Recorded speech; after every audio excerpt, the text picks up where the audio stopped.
Hi వందనాలండి. అందరూ బాగున్నారు కదండి. మరి ఈరోజు శుక్రవారము దేవాతి దేవుడు మరి చిన్న పాట పాడాలని నాకు ఆశ కలిగిందండి. ఇవాళ మరి దేవాతి దేవుడు సిలువు పైన మరి ఆయన మరి చిందించిన రక్తము ద్వారాగా మనం చిన్న పాటలు పాడుకుందామండి.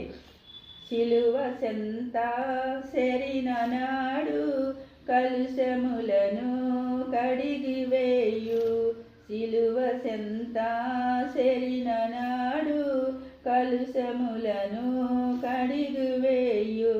పౌలు వలెను శిలావలెను, పౌలు వలెను శిలావలెను, సిద్ధపడిన బతుల చూసి, సిద్ధపడిన బతుల చూసి, సిలువ సెంత సెరిన నాడు కలుషములను కడిగి వేయు. కొండలాంటి బండ వంటి మొండి హృదయంబు మండించు, పండియున్న పాపులునైనా, పండియున్న పాపులునైనా పిలుచుచుండే పరము సేర, పిలుచుచుండే పరము సేర. సిలువ సెంత సెరిన నాడు కలుషములను కడిగి వేయు. 100 గొర్రెల మంద నుండి ఒకటి తప్పి ఒంటరి ఆయే.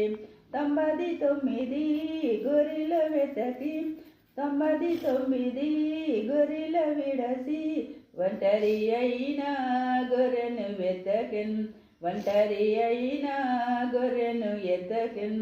సిలువ సెంత సెరిన నాడు కలుషములను కడిగి వేయు.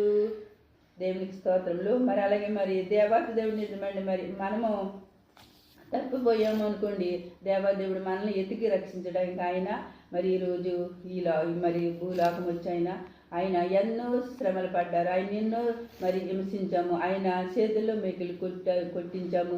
అలాగే మరి నెత్తి మీద ముళ్ళు గిరిటి పెట్టారు, మరి అలాగే కాళ్ళకు మేకులు కొట్టారు, పక్కన బలిని కొట్టారు. అయినప్పటికీ దేవాతి దేవుడు ఆయన సిలువ మీద ఉండి కూడా మన కోసం ఆలోచించారు. మరి ఆయన గొప్ప దేవుడు, ప్రేమ కల దేవుడు, కృపగల దేవుడు కదండి. అటువంటి దేవుడు మనకు దొరకటము మనం ఎంతో అదృష్టవంతులు. ఇంకా ఎంతోమంది ఆ కృపను పొందుకోలేని వాళ్ళు ఎంతోమంది ఉన్నారు. మరి దేవునికి మహిమ కలిగిగా హల్లెలూయా. మీ అందరికీ నా వందనాలు. Praise ready. మరి ఈ పాట పాడానండి, నాకు అంతగా రాదు, పాడాను. మీ అందరికీ నా వందనాలు. తీసుకోండి.